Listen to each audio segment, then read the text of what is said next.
Hey Flat, how are you? Good. How are you? Doing good. It's been a bit. It's been a long time. You look good. Well, thank you. Thank you. You don't look too bad yourself. Oh, that's good. That's good to hear because I was thinking I looked so bad. Well, on a scale, you're on the good end. You're on the good end. I'm on the good, I'm on the good end. Yeah, that works. I respect that. So, how's the family? Doing well. It's a little quiet here right now. Emmanuel's taking a nap. Gita went out to go to the store for a minute. And all the kids are in school. They should be heading back in about 30 minutes or so. All right, so we got 30 minutes. Let's do it. Welcome, everyone, to the show. I'm your host, Flat McLean, and today we have Cecil Brown with us. And he is a native of Ghana, one of my favorite places in the world. So, today we're going to learn about who is Cecil Brown. Cecil, go ahead, just tell us a little bit about yourself. Who are you? Where are you from? What you do? Kind of what's your situation now? Okay. Well, first off, let's start with this. So back home in Ghana, my name is Cecil. When I first moved out here to the States, my accent was a lot stronger than it is now, over a decade ago. So actually, it's been more than a decade. It's been almost 15, 16 years now. Yeah. Who's counting? Anywho, so I introduced myself to people I met in BYU, Idaho, and they're like, "What?" So I spelled it out, and they're like, "Oh, you mean Cecil?" I'm like, "Sure, we'll go with that." Sure. So it's Cecil Brown, Cecil Peter Brown, originally from Ghana. I first moved out here to the States, to little old Rexburg, Idaho, for college years ago when I was 17. Let's see. Currently living in Missouri, married with 3 children. It's a little bit about me. Cecil Brown from Ghana. We'll take it. Thank you. So that's funny because all of these years I've known you, I've never known that it was Cecil. And you never corrected me. I never did. It just stuck with. It was just the way it was here in the States, and I was okay with it. It didn't ruin my name. We went out to visit my sister-in-law in London, and it was Cecil. Cecil was like, you know what? I kind of miss being called Cecil. So we came back, and any new person I met, I introduced myself to was just Cecil. It's Cecil. So now you have kind of that before London and after London name. Yeah, it's kind of going back to the way it should be. Yes. Well, much appreciated. Well, Cecil, because I'm going to call you that from now on. Sounds good. Yes. Tell me about your life in Ghana. What is Ghana like? What is the culture? What are the people like? What do you do there for fun? That's a good question. I just thought of it. I have spent half my life in Ghana and half in the US now. Wow. Albeit, because I'm 34 now. Okay. Time's flown by. And I remember growing up in Ghana, it's all smiles and fun, and you're not just raised by your parents, you're raised by everyone around. You get corrected by everyone. There's always something fun to do with friends. I was more of an indoor kind of person. My siblings and I all where we would play in our own yard. We'd occasionally play with the neighbors and our friends and things like that. But thinking back, my fondest memories of home is being at home with my siblings and playing lots of games, be it on the TV, on the console, or a board game. We loved board games growing up. Trying to get my kids to love board games now. There are only a handful of them they like, but we'll see. There's still time.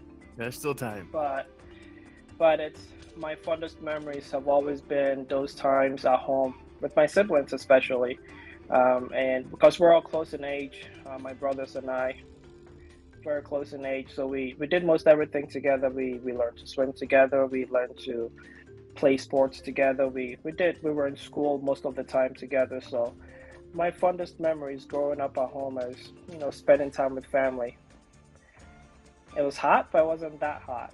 I Yeah. remember going back home after spending a year and a half in the States and thinking, "Oh my goodness, this is like a sauna."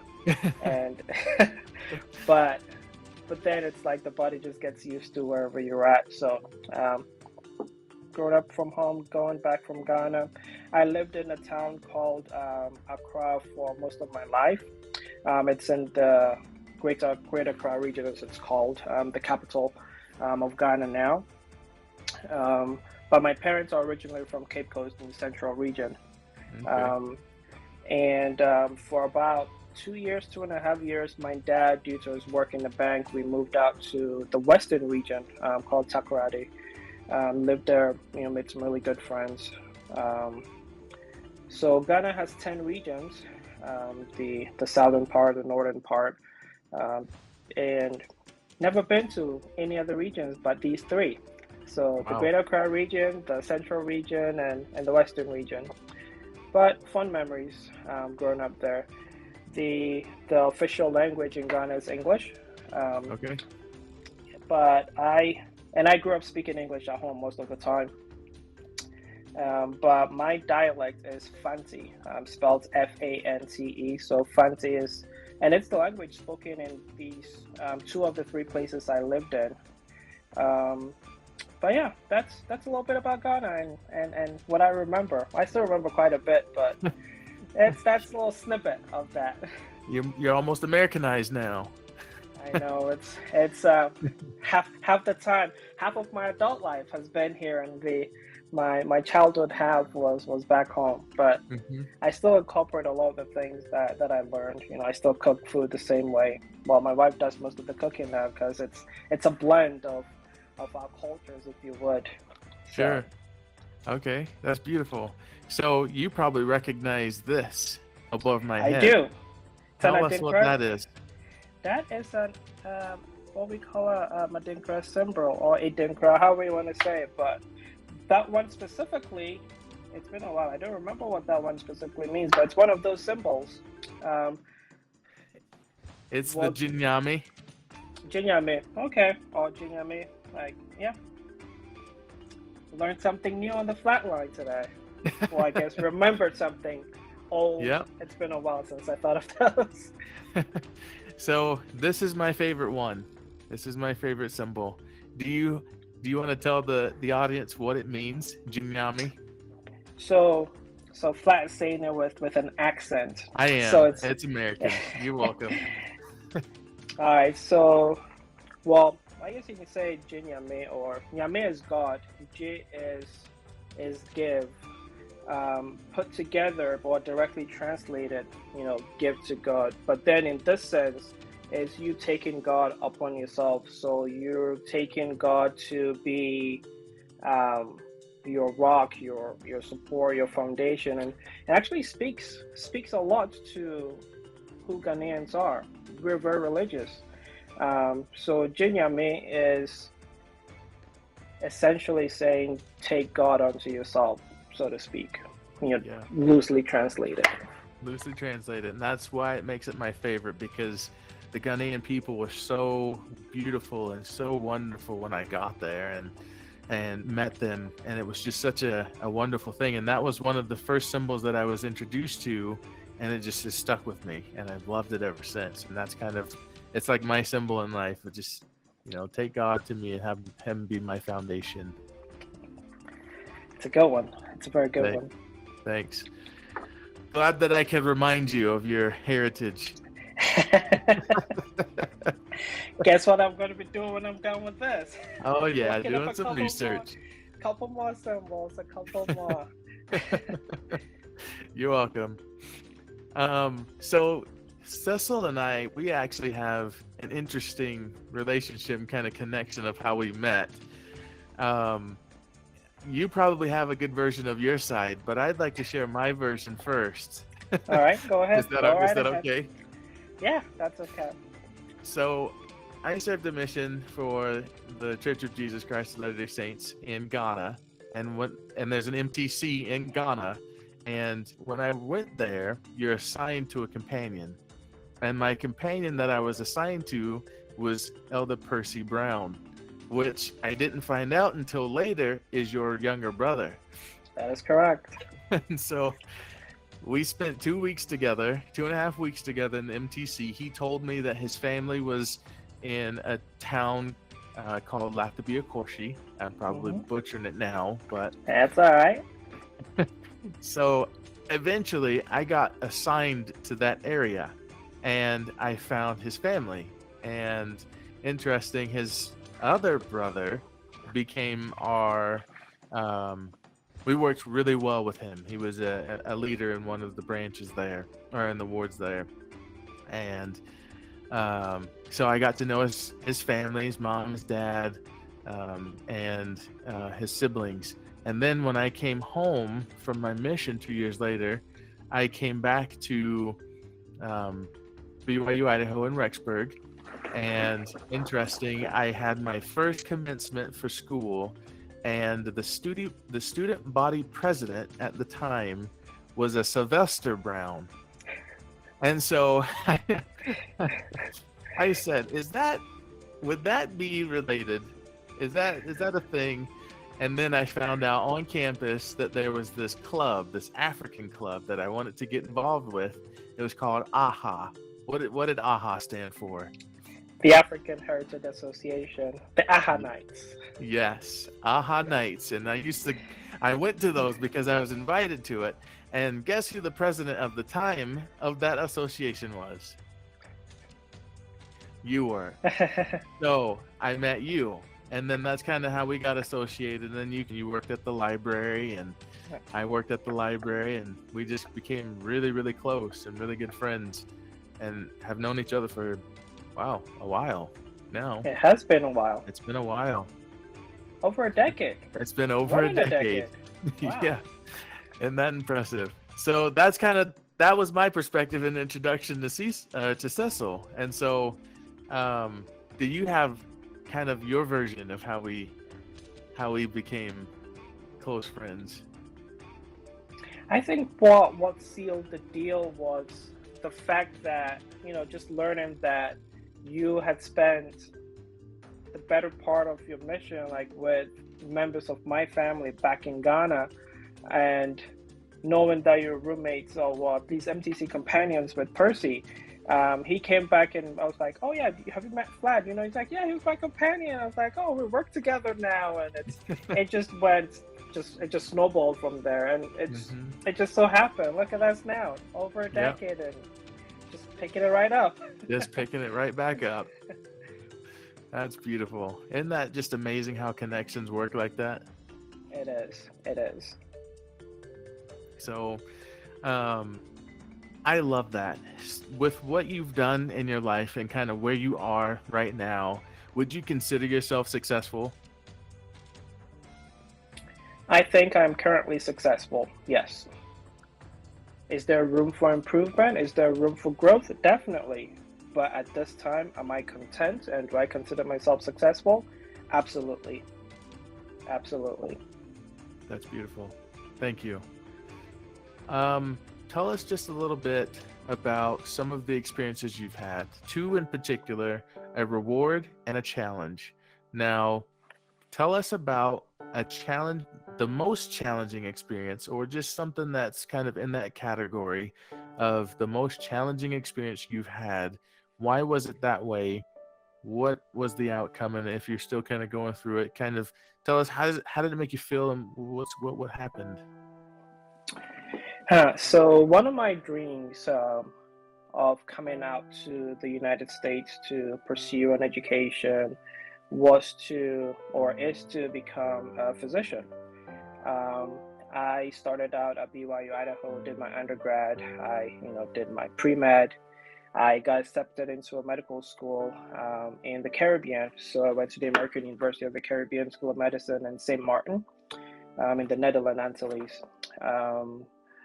Passed all my classes, passed all my exams, graduated. A few hardships in between there. But two, I guess you asked for one. I guess one of the hardest ones for me was the year I graduated in 2019. having my mom pass that year. That was difficult. That was hard. Put a big dent. I wouldn't say a little, a big dent in my studying, in my in the progress. Then just progressing into residency, because after medical school you go into a residency program where you do anywhere between 3 and 5 years depending on what specialty you choose. I wouldn't say that would be the main reason, but from that, it just compounded into not matching into a residency program for the following year, and those two things together have been, one of the most challenging times that I have been through in my adult life. But being who I am, knowing how my parents raised me and what my mom taught me, it hasn't always been easy, but it has been a springboard for growth, if you would. We've had a chance to live in multiple states.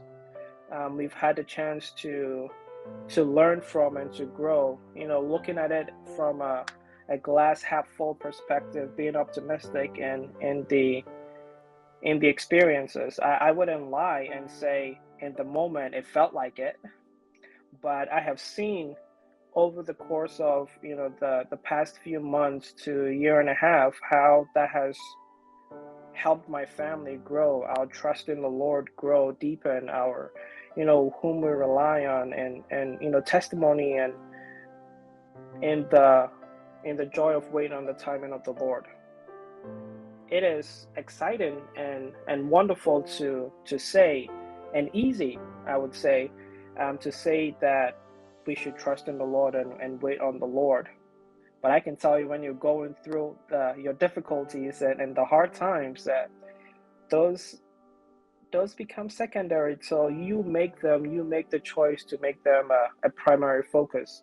I am grateful that even through these challenging times, challenging months, I had my wife that I could lean on, my extended family that I could rely on, my siblings that I could rely on to remind me of that faith, remind me of that foundation and that rock, and just push through and to do the things that I can control, take part in the things that I can control.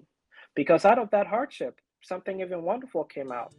This year, I matched into a residency program, my first choice residency program. I'm going to be starting as a family medicine resident in July. I couldn't be happier. I would say it's one of the most accomplished I have felt in a long time. Wow. So yeah, out of the hardship, in the moment, it is hard to realize it, but taking a step back and relying on your community, my family, my wife, she's been a tremendous support, and being able to realize that at the end of the day, if I focus on the things that I can do, meaning I could become better, I can practice, I can move to a different state and work with other physicians and gain the experience that I need. Hence, we moved out here to Missouri, and I can just stand still and let the Lord do the rest of it. It always works out. Wow. That almost sounds like the combination of challenge and reward. Would you consider that, or would you like to add? I would consider that. I would consider that a combination of that challenge and reward. Yeah. Okay, that is beautiful, and congratulations on your residency match. That is beautiful. Are you looking forward to that? Or are you kind of nervous, or what do you think about it? Oh, a little nervous. I am, well, a little nervous is putting it mildly. I am nervous and excited at the same time. Yeah. It's you're expected to know some things, which, I think I know a few things, but then it is a place where you're going to learn and to train and to grow, and I couldn't be happier going to Marquette, Michigan, up in the Upper Peninsula. It is going to be a wonderful opportunity to learn, a wonderful opportunity to grow, to become the kind of physician that I want to be, because I see that in their residents and those they've graduated, and they couldn't be happier, and I'm looking forward to it. That's awesome. Congratulations. I know you're going to do such wonderful things up there. Appreciate it. Thank you. You're welcome. So that's a kind of a thing that I've learned from you. I usually ask that question for the audience, but I'll still ask you that question, but just so that you know what I've learned from you is you're just very dedicated, very sincere, very genuine, and straightforward, and you really plug through, and I really respect that. Thank you. Thank you, Flatt. You're welcome. So you went to the Caribbean. I did. For med school. How was that experience? I would say Gita and the kids, Gita is my wife's name, right? Gita and the kids, I would say, enjoyed it a lot more than I did. They spent their days on the beach and with the other spouses and the kids. While I was very good friends with the librarian and little study rooms. There were occasions where I got to enjoy the beauty of St. Martin as well, and it was glorious. It was fun, and just the opportunity to study medicine with others from all walks of life, and gain that perspective. I think it's a plus. Would I wanted to go to school in the States? Well, it might have made it a little easier to progress. Follow the mold, but would I give away that experience that I had studying in St. Martin? Not a chance. I think it's made me who I am today. It's been the little pieces that has become the whole puzzle of who Cecil Brown is. So. Yeah, that's beautiful. You couldn't add that piece unless you went there. True. Wonderful. So, tell me a little bit more about your experiences with your family being so distant in Ghana. How has that been with you and your relationship and things like that? Thanks to technology, they're far away, but it almost seems like they're just a click away. They're just a video conference away, or they're just a WhatsApp call away. Mm-hmm. But I have come to text a lot. We text quite a bit. Okay, good. Trying to get my dad into that texting mode, if you would. But I wouldn't say there's been too much of a strain on the family relationship. If anything, it's probably brought us a bit closer together. That distance doesn't seem to be a distance. We've all grown up. We've all, pursued different dreams and different career aspirations. But at the same time, we're able to connect, especially my siblings and I.